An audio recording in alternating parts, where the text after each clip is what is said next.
The story begins with a question few dared to ask. Did Prince Harry secretly use royal funds to bankroll Meghan Markle's ambitious media empire? On the surface, it seems impossible. The royal family, after all, lives under constant scrutiny. Every penny, every gift, every trip is analyzed in minute detail.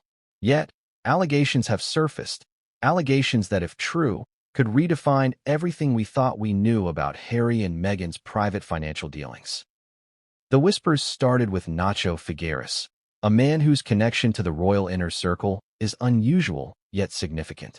He allegedly exposed financial records suggesting that Prince Harry, with careful intent, diverted restricted royal trust funds into private ventures designed to promote Meghan's media projects. Projects that, on the surface, seemed independent, philanthropic, and creative. But behind the glitz and glamour, the question remains, who really paid the bills? And what price did the royal trust pay for these ambitions? But before we continue, please subscribe and turn on the notification bell for updates. To understand the gravity of these claims, you have to understand what royal trust funds are. They are not personal accounts. They are not pocket money. These are meticulously managed funds, allocated to support the work of senior royals, their charitable initiatives, and their obligations to the crown. Every expenditure is accounted for, every record meticulously maintained. Misuse of these funds isn't just frowned upon. It's a breach of duty, an ethical violation that strikes at the heart of public trust. And if even a fraction of the allegations is true, what Harry allegedly did is more than a financial maneuver. It's a story of secrecy, ambition, and the blurred line between duty and desire. Now, imagine this scenario. A couple steps away from the traditional confines of royal life. They claim independence, creativity, and a desire to do good. Simultaneously, the world watches as media deals flourish, streaming projects, documentaries, podcasts. The narrative they present is of a couple forging their own path, free from the restrictions of monarchy. But according to the leaked records, the money fueling this independence may not have been theirs. It may have originated from sources intended exclusively for royal obligations. The implications are staggering. Could this secret funding have shaped the media landscape we see today? Could it have influenced negotiations, creative freedom, and the timing of deals? And most importantly, how does this reflect on trust, the kind of trust the public places in the royal family? Let's pause for a moment and think about the stakes. When the public learns that money meant to uphold the crown's duties might have been redirected, even quietly, it sparks outrage. It isn't just about dollars and cents. It's about integrity. Every royal appearance, every charitable donation, every speech becomes colored by suspicion. People begin to question, if they could do this behind closed doors, what else might have gone unseen? And that is exactly why this story matters now. The timing isn't accidental. Public scrutiny of Harry and Meghan has intensified over the past years, fueled by interviews, exposés, and leaked documents. In an era of instant information and social media amplification, every financial misstep, real or perceived, becomes a narrative weapon. This isn't just a scandal waiting to happen. It's a story with the potential to reshape public opinion, redefine loyalty, and challenge the very boundaries of royal propriety. But what makes this story so riveting isn't just the alleged financial maneuvering. It's the human element, the motives, the ambitions, and the emotional currents beneath the surface. Imagine being a prince, raised to serve a tradition thousands of years old, yet feeling constrained by the weight of expectation. Imagine marrying someone whose ambition mirrors your own, whose vision demands resources, connections, and freedom. And imagine navigating these ambitions in a world that scrutinizes every choice, every word, every gesture. It's a tension filled with desire and obligation, secrecy and exposure, love and responsibility. And it's precisely this tension that sets the stage for what comes next. Here's where things get more complicated. According to the allegations, Harry didn't simply funnel money quietly. There were structured transactions, meetings with advisors, and carefully planned pitches to streaming platforms. These weren't casual expenses. These were deliberate, strategic investments designed to advance Meghan's media projects. And the public, for the most part, remained unaware. The intrigue lies in the secrecy. How do you navigate ambition and transparency when every move is under a microscope? How do you reconcile personal goals with public duty? And how do you ensure that no one notices until it's too late? Think about the stakes for Meghan. Here was a woman stepping into a world that demanded perfection, yet offered freedom in whispers and shadows. Her media ambitions were bold, visionary, and, according to the leaks, potentially funded in ways that broke royal convention. This isn't a story about innocence. It's about calculated risk, the pursuit of influence, and the intersection of wealth and power. Each deal she pitched, each project she greenlit, may have carried an unseen cost, a cost hidden in the structure of the royal trust. It raises questions not only about propriety, but about perception, and about the narrative that the public consumes when it watches her rise. Now, let's talk about the financial mechanics for a moment. Without diving too deep yet, royal funds are governed by strict rules. They can't simply be reallocated for personal use. They are audited, scrutinized, and reported in ways meant to ensure transparency. Any deviation is a serious matter, one that carries reputational, ethical, and legal consequences. And yet, the leaked records suggest that funds may have moved in ways that were discreet but deliberate. How much money? Which projects? Which intermediaries? These are the questions that keep insiders and investigators awake at night. And the answers, if they ever come fully to light, could redefine everything we thought we knew about financial integrity in the royal context. But beyond the numbers and legality lies the narrative power. This story isn't just about money, it's about influence. Media projects aren't just business ventures. They are cultural instruments, shaping perception, branding, and legacy. If royal funds were quietly enabling these projects, then the implications ripple far beyond spreadsheets. They reach into public consciousness, shaping the way millions see, understand, and engage with Harry and Meghan. It's a subtle, almost invisible form of influence, yet one that could be profoundly powerful. And for those watching from outside, the story challenges assumptions about who holds power, who makes decisions, and who ultimately pays the price.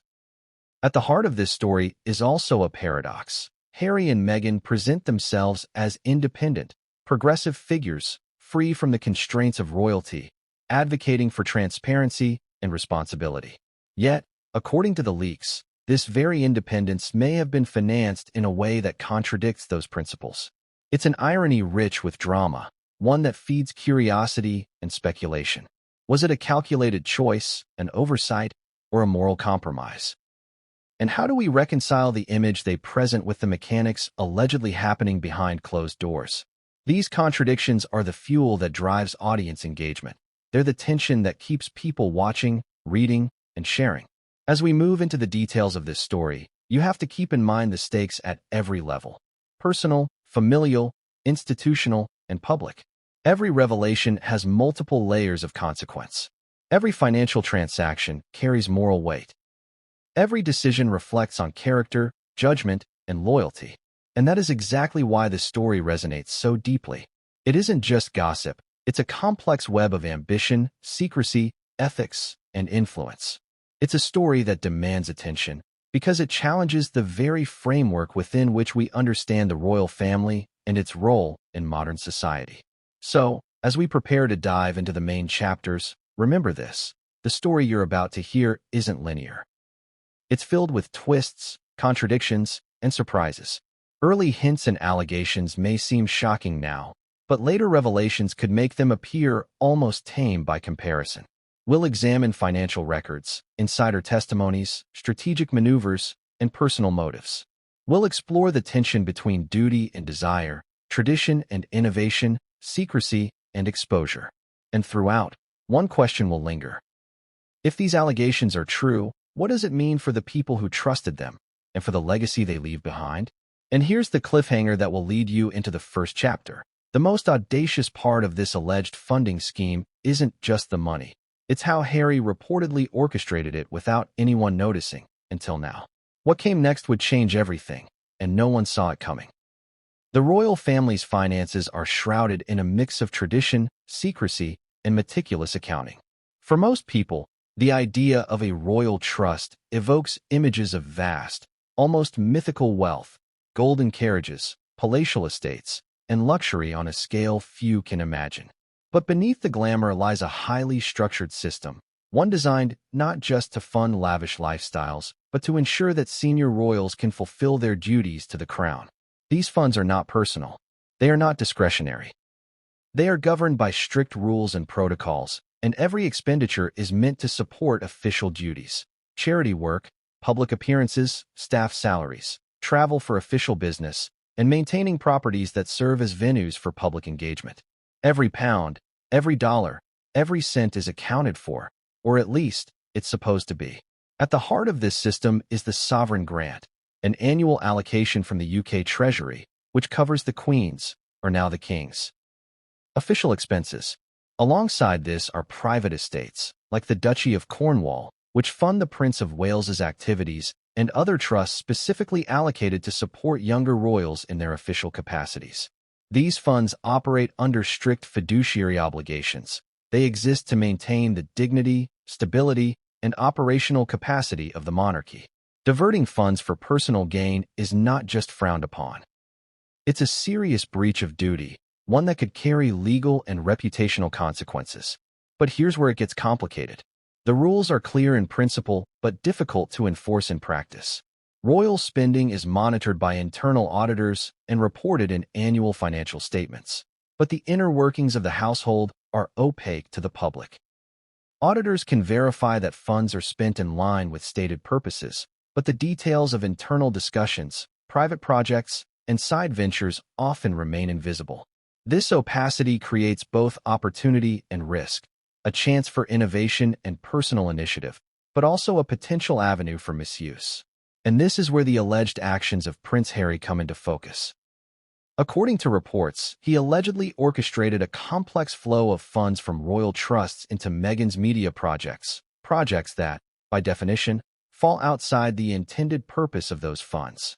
Consider the scale. These are not trivial sums. We are talking about millions of pounds potentially redirected quietly, strategically, to support podcasts, documentaries, and other media ventures. The claims suggest that Harry did not simply borrow money. He allegedly moved it with intent, creating a financial structure that allowed the projects to move forward without immediate public scrutiny. This is significant because royal funds are intended to support duties to the crown, not the private ambitions of family members. Misuse of these resources can have cascading consequences, not just for those involved, but for the institution itself. The concept of a trust is central to understanding why this is such a serious matter. A trust is a legal structure in which one party holds assets on behalf of another, with fiduciary obligations to manage those assets according to specific rules and purposes. In the royal context, the trustees, including senior advisors and officials, are responsible for ensuring that money is spent appropriately. They must balance the needs of the royal household, public accountability, and legal requirements. Allegations that funds were diverted into personal media projects, if true, suggest a deliberate circumvention of these responsibilities. The complexity lies not just in the act itself, but in the sophisticated planning and discretion reportedly involved. But let's not forget the human element. These are not faceless transactions. They involve relationships, loyalties, and power dynamics. Advisors, staff, and intermediaries all play roles in the approval and execution of financial decisions. Navigating this environment requires both knowledge of the rules and a keen sense of influence.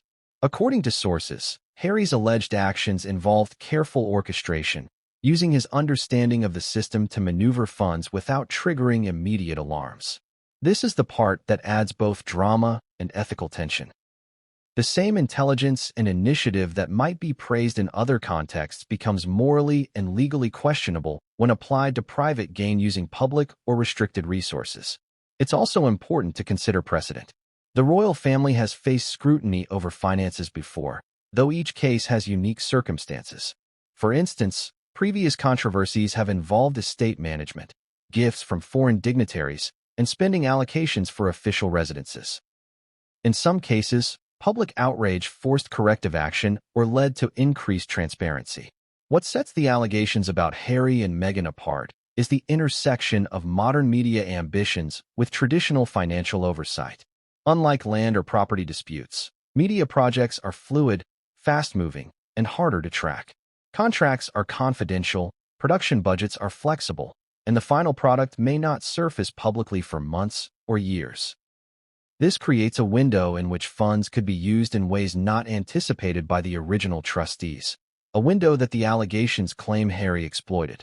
Transparency is another key factor. Royal finances are designed to withstand public scrutiny precisely because the monarchy relies on legitimacy, trust, and public confidence. Every scandal, every perception of misuse, chips away at that trust. Allegations that restricted funds were diverted to private projects strike at the core of the institution's credibility. They raise questions not only about financial propriety, but about judgment, ethics, and the very concept of duty. For members of the royal family, the stakes are higher than mere dollars. They are about reputation, legacy, and the perception of honor. Imagine, for a moment, the perspective of a trustee or advisor discovering such a maneuver. There would be shock, concern, and perhaps fear of the public fallout. Yet according to reports, these actions allegedly remained hidden for a time, suggesting a level of discretion and planning that is both impressive and ethically fraught. The story is not just about funds. It's about secrecy, strategy, and the interplay of ambition and duty. But there's another layer, public perception. The monarchy exists in part because people invest emotionally in its continuity and integrity. Funds are not abstract. They are symbols of the crown's responsibility to its citizens. Alleged misuse, particularly in the context of private media ventures, carries symbolic weight far beyond the actual amounts involved. It's about trust, accountability, and the line between personal desire and public duty. For Harry, the alleged decisions may have been motivated by loyalty to Meghan, desire to empower her projects, or a sense of autonomy.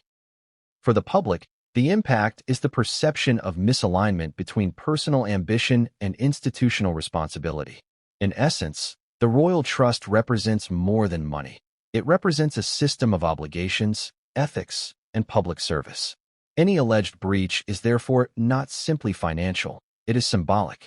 It calls into question judgment, priorities, and the ability to navigate the responsibilities of one's position with integrity. The alleged diversion of funds into Meghan's media projects illustrates this tension vividly. It's a story of ambition and opportunity colliding with rules and oversight, producing a narrative rife with ethical ambiguity and dramatic potential. And here's the cliffhanger that will lead into the next chapter. While the royal trust sets the stage, the next question is unavoidable. What exactly were Meghan's media ambitions, and how might they have intersected with these restricted funds? The answer is more astonishing than most imagine, and it sets the tone for the intricate web of secrecy, strategy, and ambition that is about to unravel. From the moment Meghan Markle entered the royal spotlight, she carried with her not just a story of Hollywood charm and social activism, but a vision that extended far beyond the palace walls. Many saw her as a modern figurehead, a woman who could bridge tradition and contemporary culture. But beneath the polished appearances and carefully curated public image lay ambitions that were bold, strategic, and, according to some reports, deeply intertwined with Prince Harry's financial decisions. Allegations have surfaced suggesting that Harry may have quietly supported these ambitions, using royal trust funds to help Meghan bring her media projects to life. To understand the gravity of these claims, we need to explore what those ambitions entailed, why they mattered, and how they might have intersected with finances that were meant for official duties, not private enterprise. Meghan's trajectory in the media world began long before she met Harry. As an actress, producer, and advocate, she had a keen understanding of storytelling, audience engagement, and the power of narrative.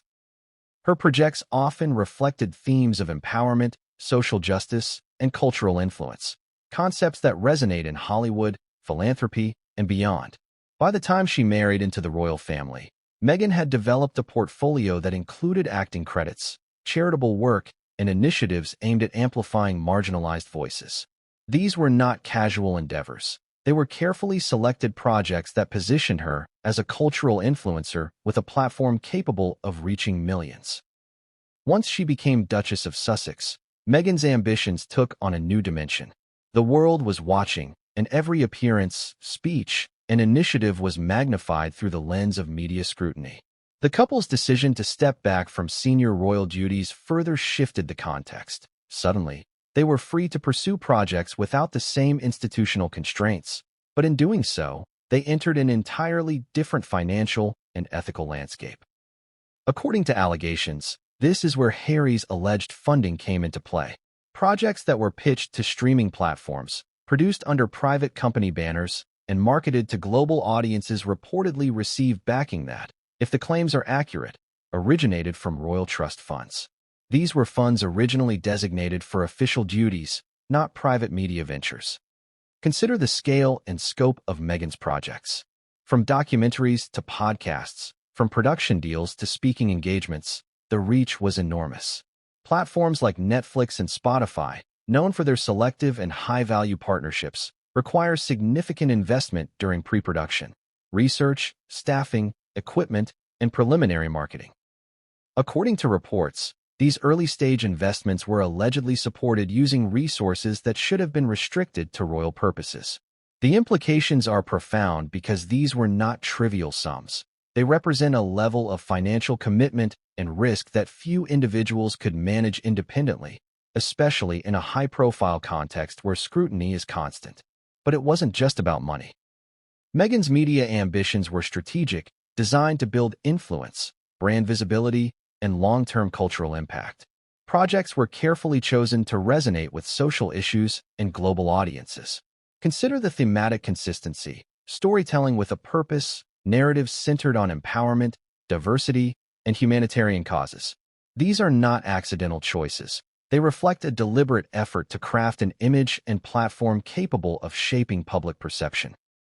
And if Harry's alleged financial support facilitated these projects, it raises questions about the intersection of personal ambition and institutional resources. Where does one draw the line between supporting a spouse and potentially misusing restricted funds? The intrigue deepens when considering the timing of these projects. Many of Meghan's media initiatives coincided with moments of heightened public attention, interviews, royal transitions, and global crises. This strategic alignment amplified visibility, creating not just content but cultural moments. According to the leaks, some of these initiatives were in development simultaneously with financial moves that allegedly drew from royal trust accounts. While causality cannot be confirmed in public records, the alleged overlap suggests careful planning and coordination behind the scenes. This is where the story becomes more than a financial question. It becomes a narrative of strategy, influence, and perhaps ambition overriding convention. It's also important to understand the context within which these ambitions unfolded. Hollywood and the global media landscape operate on different principles than the royal household. In Hollywood, the currency is creativity, influence, and risk-taking. Deals are often confidential, negotiations are private, and success is measured in both visibility and cultural resonance.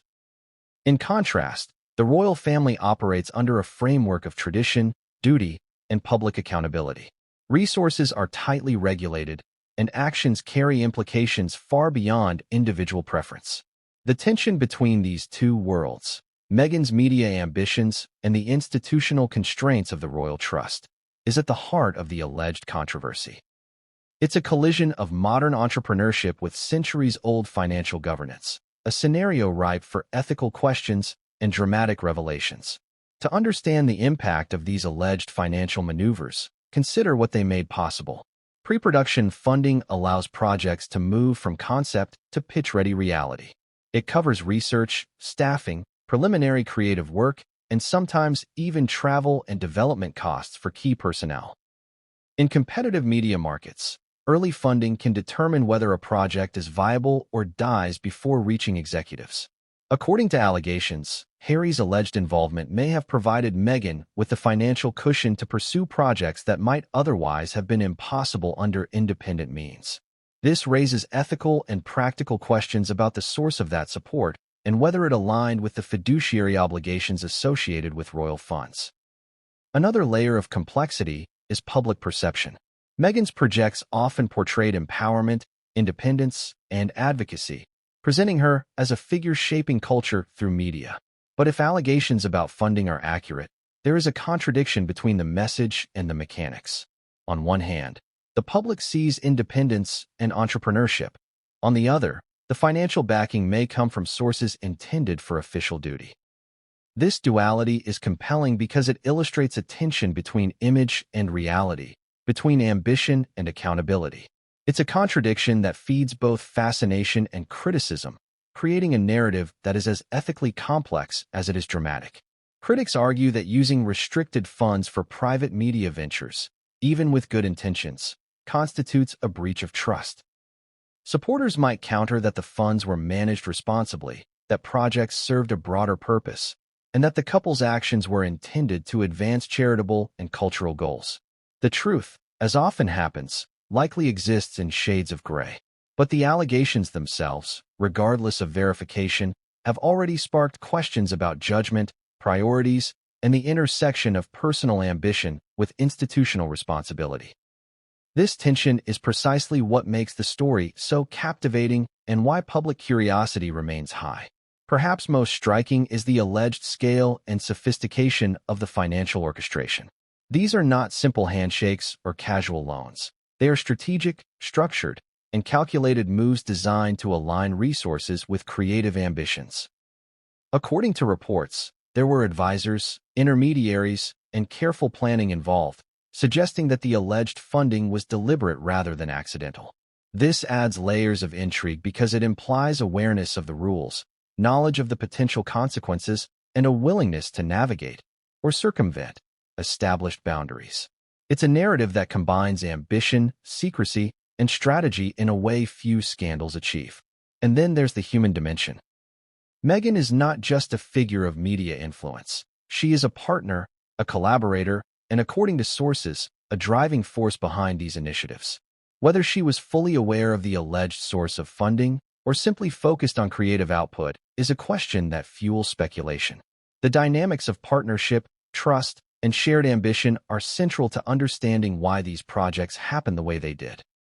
Allegations suggest a careful choreography of support and initiative, raising questions about autonomy, complicity, and ethical boundaries. The chapter also raises another critical point: timing. Media projects take months or even years to develop, often involving overlapping phases of research, production, and marketing. According to the leaks, the alleged financial backing occurred at precisely the moments when the projects were most vulnerable, pre-production and pitching phases, maximizing impact while minimizing visibility. This alleged timing, whether intentional or coincidental, underscores the sophistication and calculated nature of the financial support. It also heightens the ethical stakes, suggesting that the alleged actions were not impulsive but strategic. Finally, consider the broader implications. Meghan's media ambitions, if fueled by the alleged funding, represent a fusion of personal ambition and institutional support that challenges traditional boundaries. It is a story of modern media entrepreneurship intersecting with centuries-old financial oversight, creating a scenario ripe with tension, ethical questions, and dramatic intrigue. For the public, the allure lies not just in the projects themselves, but in the hidden forces that may have made them possible. The narrative is compelling because it combines creativity, ambition, secrecy, and potential breach of trust into a story that captivates, surprises, and provokes debate. And here's the cliffhanger that will lead into the next chapter. While we've explored Meghan's ambitions and the alleged funding that made them possible, the next question looms larger than ever.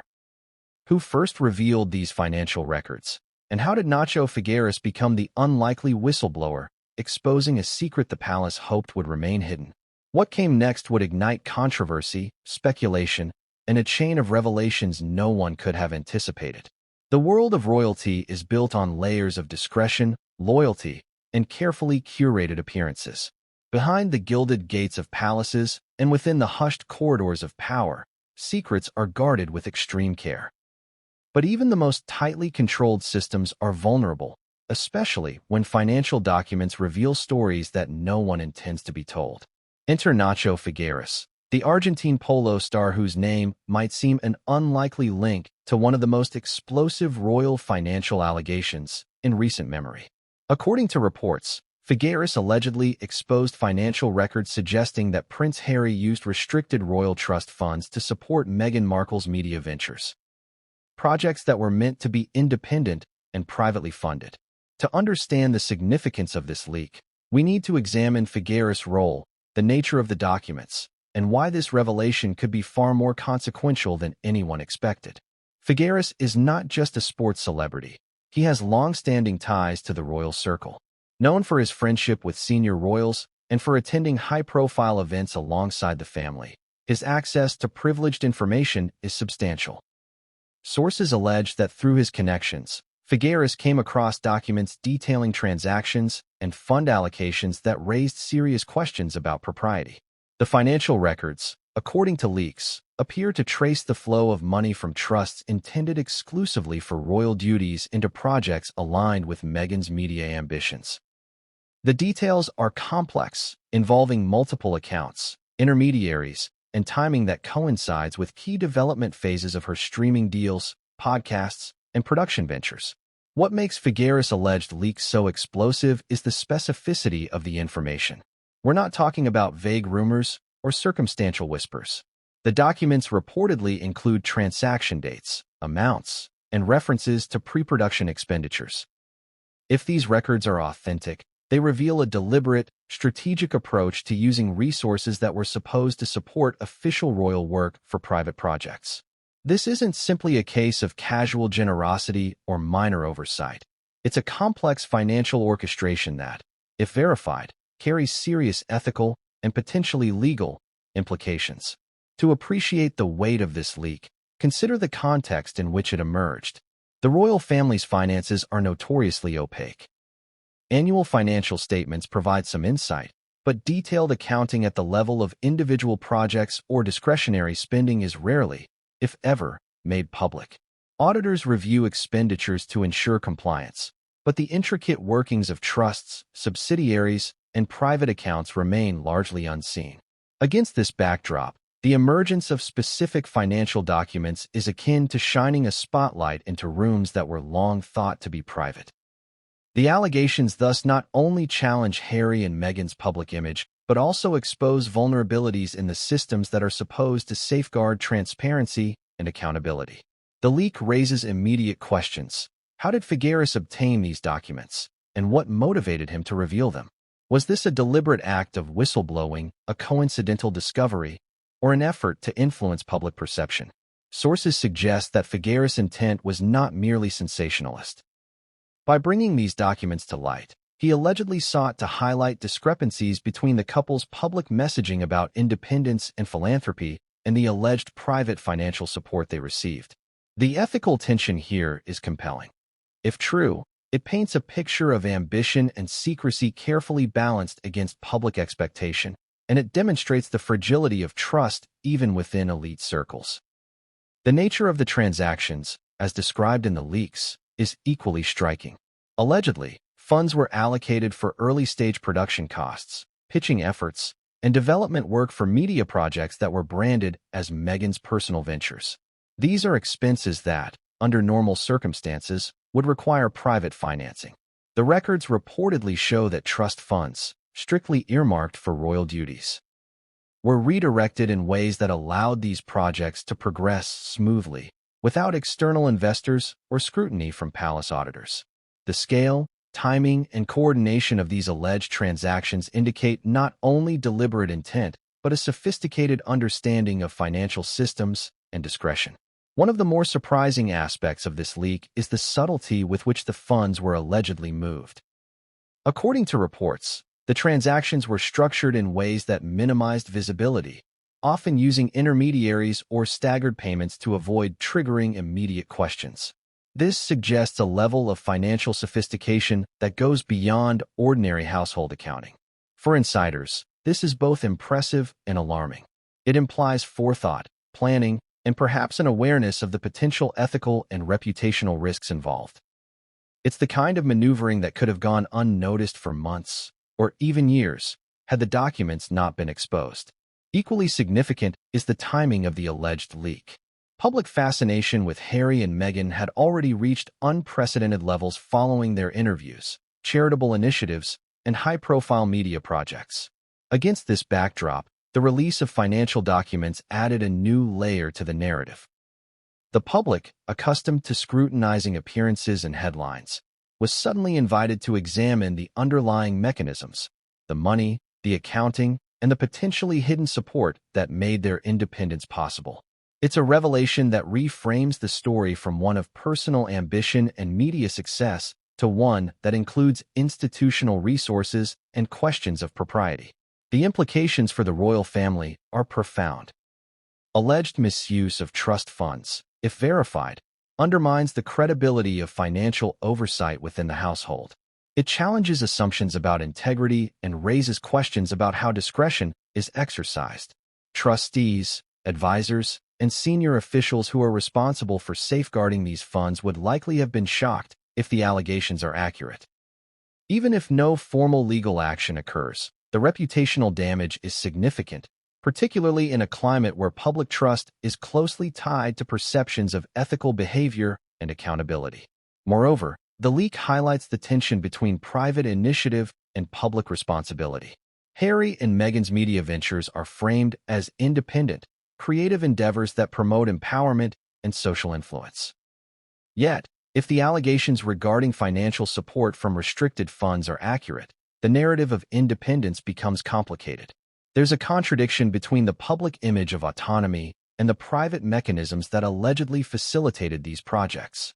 This contradiction fuels speculation, discussion, and debate, and it is precisely the kind of tension that drives both media coverage and public fascination. Figueras' role also underscores the unusual channels through which sensitive information can emerge.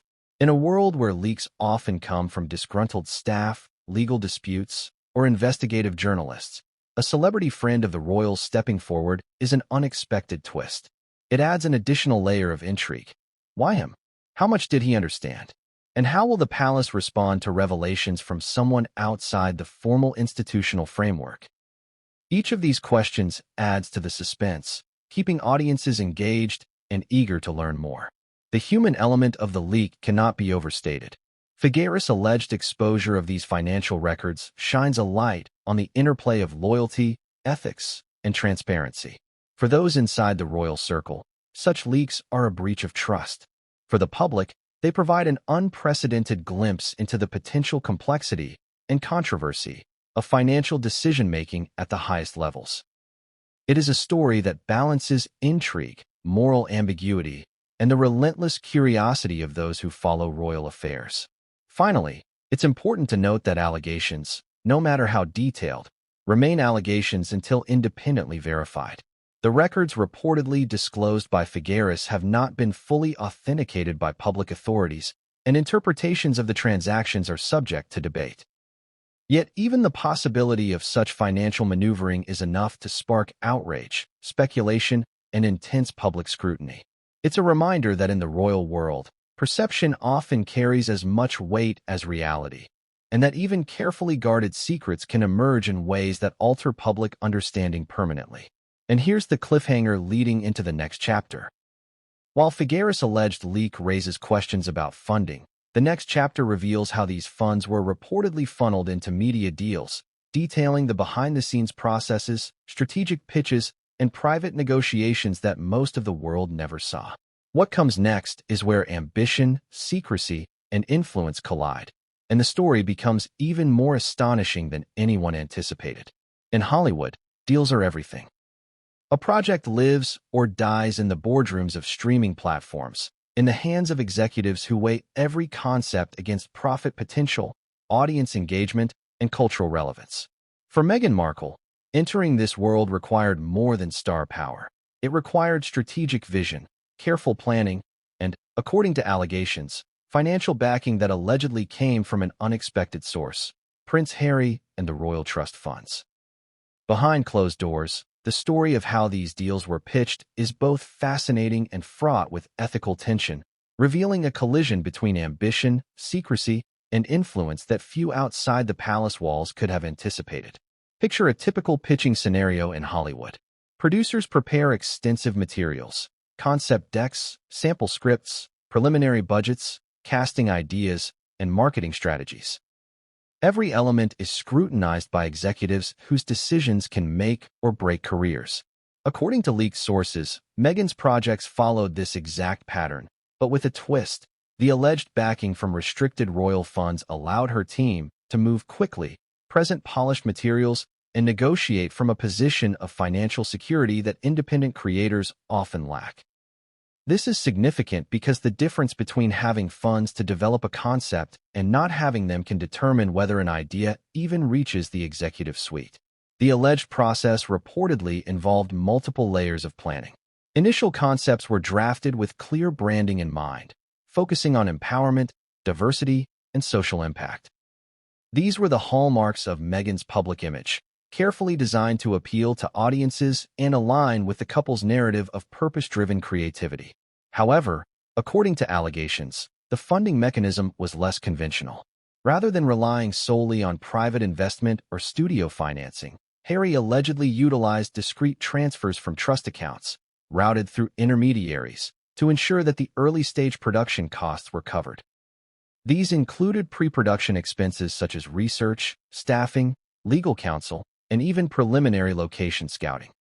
One of the more intriguing elements of these alleged arrangements was the level of discretion reportedly exercised. Hollywood deals are confidential by nature, but the additional layer of royal finance created a heightened need for secrecy. Sources claim that intermediaries were used to structure transactions in ways that minimized visibility and avoided drawing attention from auditors or palace staff. The sophistication of these maneuvers, if accurate, suggests not only financial acumen, but also a careful understanding of institutional vulnerabilities. It is a scenario where ambition, discretion, and risk intersect in ways that are both impressive and ethically ambiguous. Timing, too, appears to have played a critical role. Allegedly, these financial arrangements were coordinated to coincide with key developmental milestones. The initial pitch to executives, pre-production approvals, and early creative workshops. This timing ensured that Meghan's projects could progress without delay, maintaining momentum in a competitive media environment. The implication, if true, is that financial support was not merely incidental but strategically aligned with creative needs, a level of coordination that would be extraordinary under ordinary circumstances, let alone when using funds designated for royal duties. Beyond the mechanics of money, the pitching process itself reportedly reflected the couple's media strategy. Presentations emphasized social impact and empowerment, leveraging Meghan's public persona to create a compelling narrative. Executives were presented with polished decks, professional footage, and clear outlines of intended outcomes.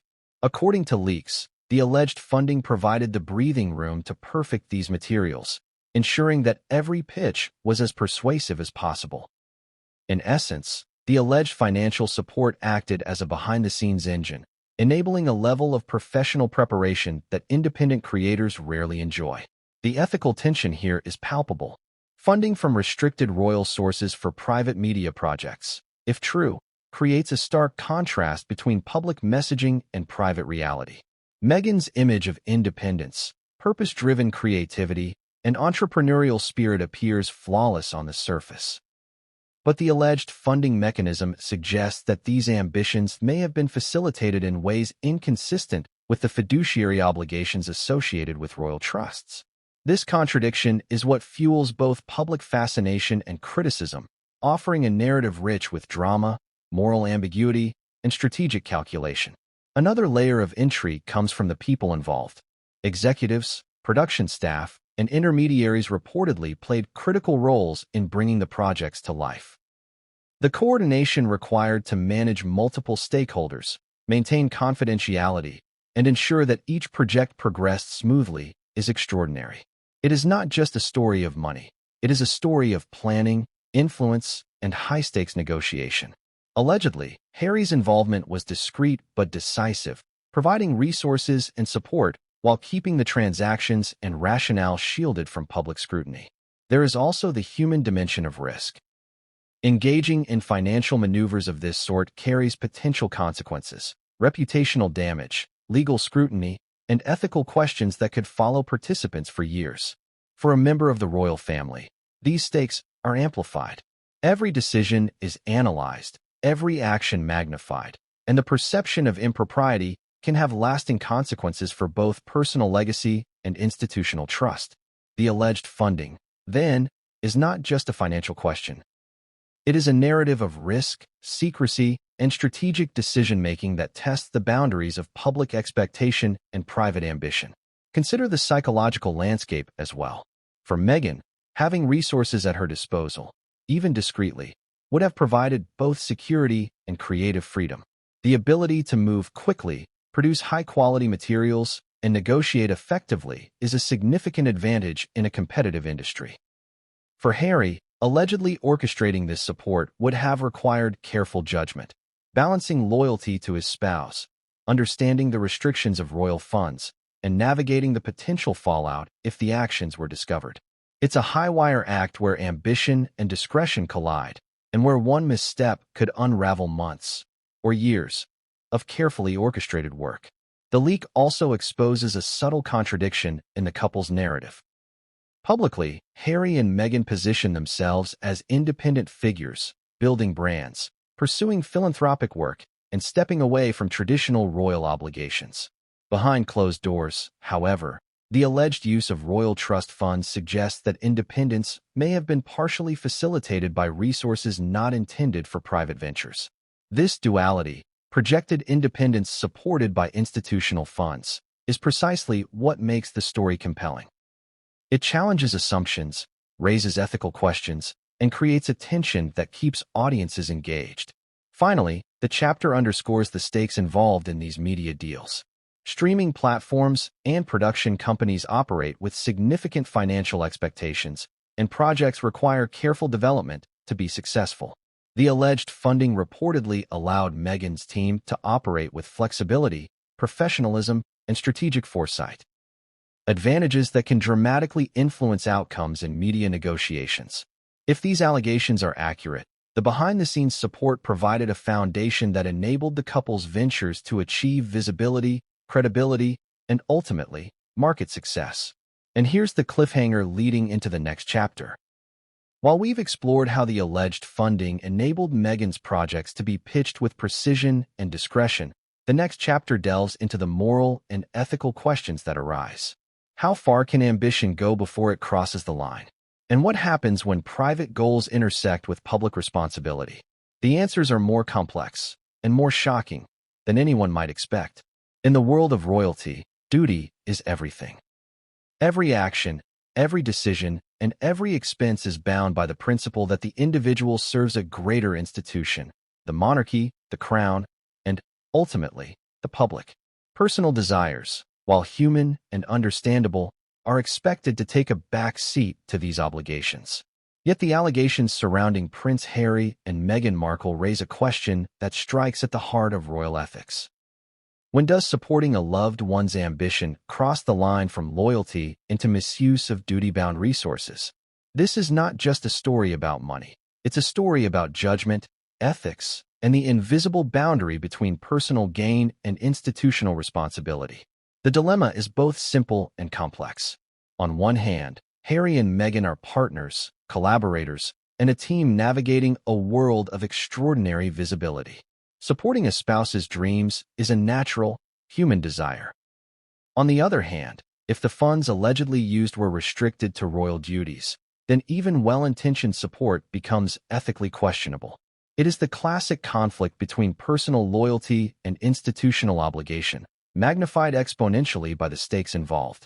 Royal trust funds are not discretionary allowances. They are entrusted resources, meant to sustain official responsibilities and uphold public trust.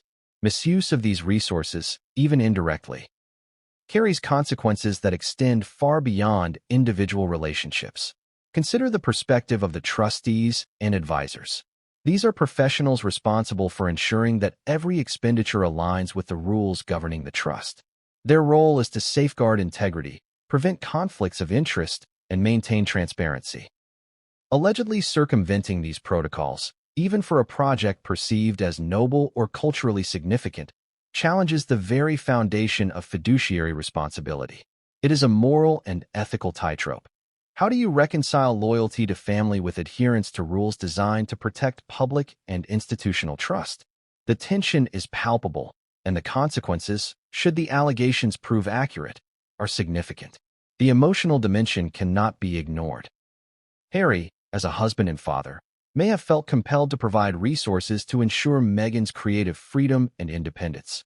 Reports suggest that these ambitions were not casual whims, but carefully crafted projects with potential cultural impact. Supporting a spouse in realizing their vision is a deeply human instinct, and one that many would find admirable. Yet, within the framework of royal duty, the same action, if it involves misappropriating restricted funds, transforms admiration into ethical scrutiny. It is the duality of human intention versus institutional responsibility, a tension that fuels both fascination and controversy. Public perception adds another layer of complexity. Royals are not merely private citizens. They operate in a sphere where every action is magnified, dissected, and debated. Allegations that restricted funds were diverted for personal projects challenge not only the couple's judgment, but also the integrity of the institution itself. In a world where trust in monarchy is tied to perception, ethical missteps, even if motivated by love or ambition, can have reverberating effects. Every appearance, charitable initiative, and public statement is viewed through a lens that now includes questions of financial propriety. The stakes are immense, and the line between private support and public betrayal is razor-thin. The moral dilemma also raises broader questions about accountability. Who decides what constitutes acceptable support for a family member? How are intentions weighed against consequences? And how much discretion can, or should, individuals have when handling funds intended for collective duty? According to reports, Harry's alleged orchestration of funding for Meghan's media projects involved careful planning to minimize scrutiny. While the intention may have been supportive, the method introduces ethical ambiguity. It is a story of human motivation colliding with institutional rules, one that forces observers to grapple with nuance, judgment, and the limits of ethical behavior. Furthermore, the alleged financial support illustrates the tension between modern ambition and centuries-old tradition. Meghan's projects were forward-looking, culturally significant, and media-driven, far removed from traditional royal obligations. The mechanisms allegedly used to support these projects, however, are rooted in a world where discretion, fiduciary duty, and protocol govern every action. The intersection of these worlds creates a moral and ethical collision. Personal ambition leveraging institutional resources, ambition justified by love and partnership, and discretion tested against transparency and public accountability. It is a scenario that is at once human, relatable, and explosively dramatic. Consider also the psychological complexity. Acting in secrecy, even with noble intentions, carries internal consequences. The alleged orchestration of funds required strategic thinking, discretion, and an awareness of risk. Yet, the emotional weight of potentially crossing ethical boundaries may introduce stress, tension, and long-term implications for trust within the palace and public perception. Loyalty to a spouse, ambition for personal projects, and responsibility to an institution all collide in a space that is morally ambiguous and emotionally charged. The human drama is inseparable from the financial and ethical stakes. History provides context. Royals have faced ethical dilemmas regarding money and influence before. From controversies over estate management to scrutiny of personal spending, the intersection of personal ambition and institutional responsibility is not new. What sets the allegations involving Harry and Meghan apart is the modern media context, streaming deals, podcasts, and production ventures. The stakes are public, global, and culturally influential, amplifying the consequences of any perceived misstep.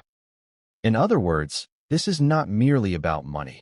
It is about influence, ethics, and the enduring tension between personal desire and public duty. Allegations of using restricted funds for private media ventures also invite debate about proportionality and intention. Was the alleged funding a minor infraction or a deliberate circumvention of rules?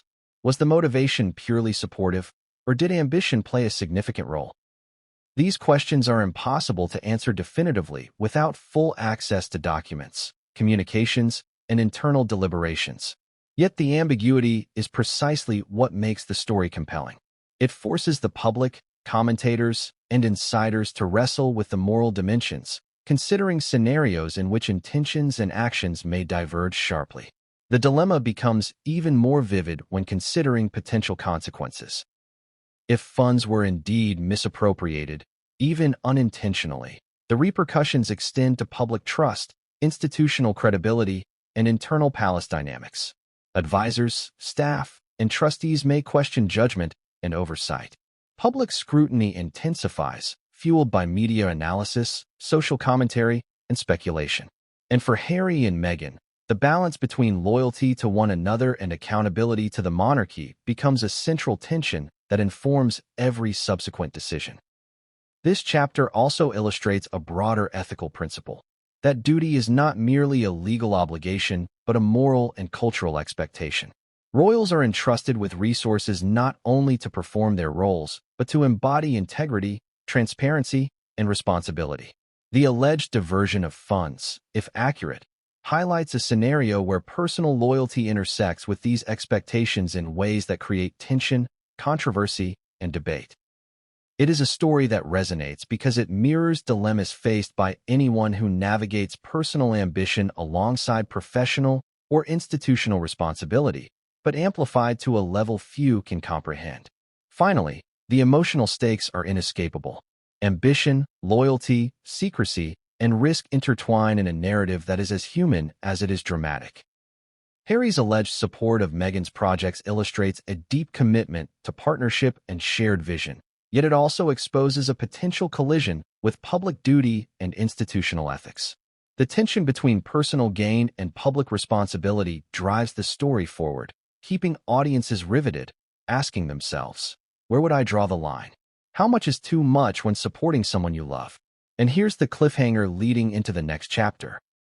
While the moral dilemma sets the stage, the next chapter reveals the precise financial mechanics allegedly used to make Meghan's media projects possible. From the flow of funds to the structure of transactions, the story moves from ethical tension into strategic execution, where ambition meets method in ways that few could have anticipated. Money is power, and understanding how it moves can reveal more about ambition, influence, and strategy than any public statement ever could.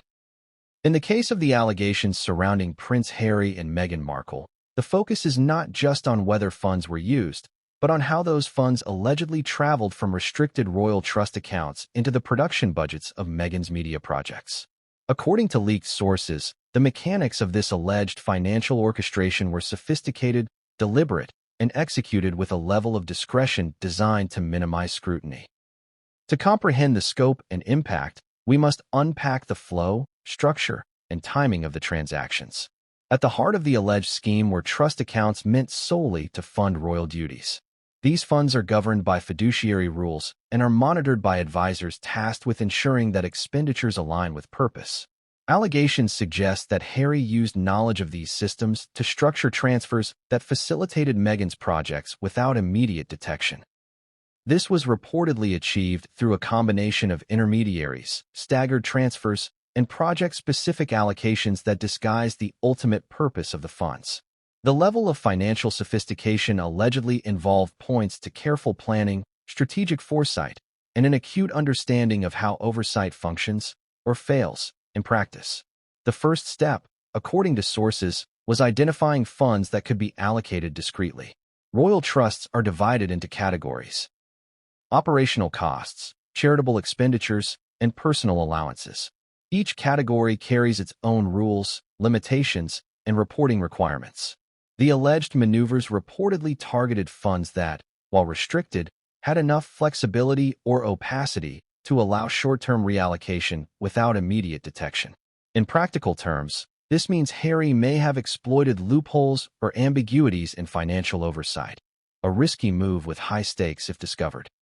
Once suitable funds were identified, the alleged mechanism involved intermediaries to transfer the money to entities associated with Meghan's media ventures. These intermediaries, who reportedly understood both Hollywood deal structures and royal financial oversight, acted as buffers to maintain discretion. The transfers were staggered, often coinciding with critical phases of pre-production, script development, staffing, equipment procurement, and early marketing. This careful timing, if true, ensured that Meghan's team had the resources to present polished, pitch-ready projects to streaming platforms without revealing the financial source behind them. The structure of these transactions reportedly followed multiple layers of concealment. Instead of a single, easily traceable transfer, funds were split across accounts, routed through legal entities or production companies with legitimate business purposes. The effect was twofold. First, it provided a financial cushion for creative development. Second, it minimized the likelihood of immediate discovery by auditors or palace officials. This level of sophistication is rare even in corporate finance, let alone within the high-stakes, highly scrutinized environment of the royal household.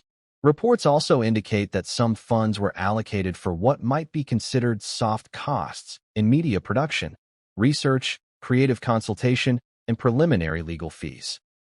These are expenses that are often overlooked in traditional accounting but are essential for successful project development. By allegedly covering these costs, Harry allegedly enabled Meghan to operate as though she had independent funding, when in fact, according to the leaks, the resources were derived from restricted royal accounts. This not only facilitated the project's execution, but also reinforced the public narrative of independence and entrepreneurial freedom. The timing of these transfers is particularly notable. Media projects often have fragile windows of opportunity. A compelling concept can lose momentum if not executed promptly, and executives are less likely to greenlight ideas that appear underfunded or unprofessional. Allegedly, the financial orchestration provided Meghan with the ability to act swiftly, ensuring that pitches were not just timely but polished and competitive. This alignment of timing, resources, and opportunity underscores the alleged strategic nature of the maneuver, suggesting that it was more than casual support. It was a calculated intervention to ensure project viability.